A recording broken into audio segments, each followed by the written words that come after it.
Assalamualaikum warahmatullahi wabarakatuh. Yang terhormat Ibu Dr. Rahmawati Kusmaningrum Tias, SEA KMSI, selaku dosen pengampu mata kuliah Tata Kelola Korporat dan teman-teman sekalian. Di sini kami dari kelompok 7 yang beranggotakan Nazma Zaira dengan NIM akhir 179 dan saya Anissa Rahmawati dengan NIM akhir 197 akan menjelaskan tentang Duties of Director. Baik, untuk pertama kita kenal dulu apa itu direktur. Direktur perusahaan merupakan peran utama dalam sebuah perusahaan yang memiliki tugas dan tanggung jawab khusus.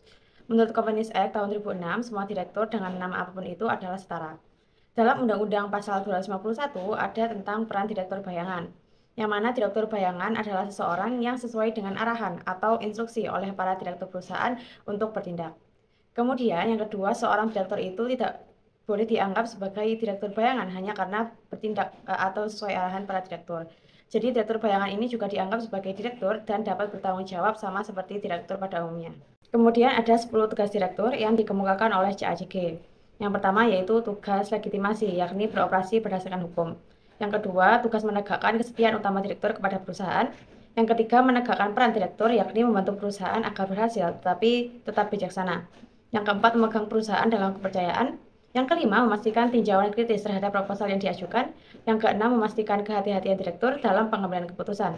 Kemudian yang ketujuh, menegakkan 3 nilai tata kelola, yakni akuntabilitas, kejujuran, dan transparansi.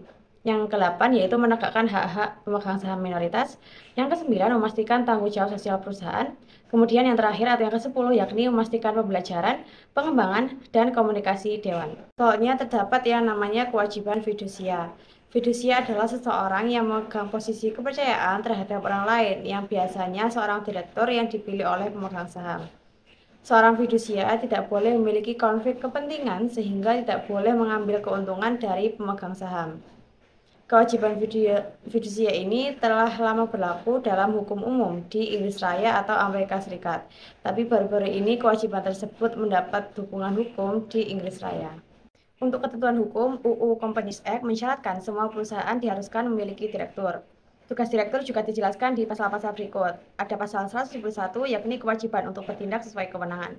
Direktur perusahaan wajib bertindak sesuai dengan anggaran perusahaan dan hanya menjalankan kewenangannya untuk tujuan yang dimaksud. Ada pasal 172 yakni kewajiban untuk mendorong keberhasilan perusahaan. Seorang direktur bertindak untuk meningkatkan keberhasilan perusahaan dan harus memperhatikan konsekuensi dari setiap keputusan dalam jangka panjang, kepentingan karyawan, membina hubungan bisnis dengan pihak lain, kemudian dampak operasi perusahaan terhadap sekitar, keinginan perusahaan untuk mempertahankan reputasi, dan bertindak adil di antara anggota perusahaan. Ada pasal 173 yakni kewajiban untuk menjalankan penilaian independen. Seorang direktur perusahaan menjalankan penilaian independen sesuai dengan perjanjian perusahaan atau dengan cara yang diizinkan oleh anggaran dasar perusahaan. Kemudian ada pasal 174, yakni kewajiban untuk melaksanakan kehati-hatian, keterampilan, dan ketekunan yang wajar. Seorang direktur juga melakukan perhatian, keterampilan, dan ketekunan yang didukung oleh pengetahuan, keterampilan, dan pengetahuan umum yang wajar bagi direktur atau yang menjalankan fungsi perusahaan. Selanjutnya ada pasal 175, kewajiban untuk menghindari konflik kepentingan. Seorang direktur berkewajiban untuk menghindari konflik kepentingan perseroan. Kewajiban ini itu tidak berlaku terhadap konflik kepentingan yang timbul sehubungan dengan transaksi atau pengaturan dengan perusahaan.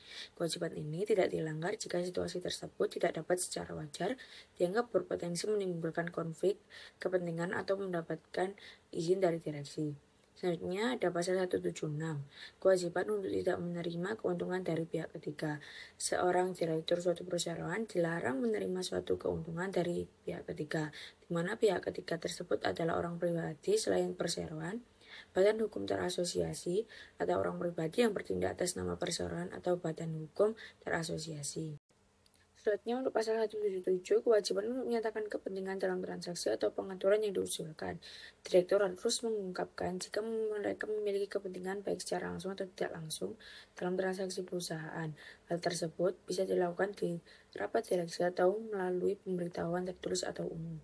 Jika pengungkapan awal ternyata salah atau kurang lengkap, direktur wajib memberikan pernyataan tambahan dan harus dilakukan sebelum transaksi atau pengaturan terjadi. Direktur tidak wajib mengungkapkan jika kepentingan tersebut tidak potensi menimbulkan konflik. Direktur lain sudah mengetahui hal tersebut terkait kontak layanan direktur yang telah dibahas rapat atau oleh komite. Ternyata rapat direktur. Semua perusahaan wajib membuat dan menyimpan catatan rapat direksi selama setidaknya 10 tahun sejak tanggal rapat. Dan jika risalah rapat sudah disetujui oleh ketua rapat atau dalam rapat berikutnya, maka catatan tersebut menjadi bukti sah bahwa rapat memang telah berlangsung, diselenggarakan dengan benar, setelah semua keputusan dan penunjukan yang dibuat dianggap resmi dan valid. Delegasi kekuasaan. Para direktur bisa mendelegasikan sebagian atau seluruh kewenangan mereka kepada manajemen, komite eksekutif, atau kepada CEO. Umumnya, para direktur mendelegasikan kewenangan yang diperlukan untuk menjalankan rencana bisnis yang disetujui kepada CEO. Namun, ada hak tertentu yang tetap menjadi tanggung jawab Dewan Direksi, dan hak-hak ini harus ditetapkan secara jelas melalui keputusan resmi Dewan. Kemudian ada beberapa hal yang biasanya hanya bisa diputuskan oleh Dewan Direksi. Yang pertama yaitu rencana strategis dan keputusan penting yang bisa berdampak besar pada keuntungan perusahaan di masa depan. Yang kedua mengenai pembelian atau penjualan aset termasuk saham di bisnis lain yang melebihi batas tertentu atau yang berdampak besar pada perusahaan. Kemudian yang ketiga terkait investasi atau proyek dengan nilai tertentu. Yang keempat pengangkatan atau pemberhentian auditor dan penasihat profesional lainnya. Yang kelima, persetujuan kebijakan penting seperti manajemen risiko, keamanan informasi kesehatan dan keselamatan, dan sebagainya termasuk perubahan pada kebijakan tersebut. Baik, mungkin sekian materi yang dapat kami sampaikan. Mohon maaf apabila ada kesalahan kata. Wassalamualaikum warahmatullahi wabarakatuh.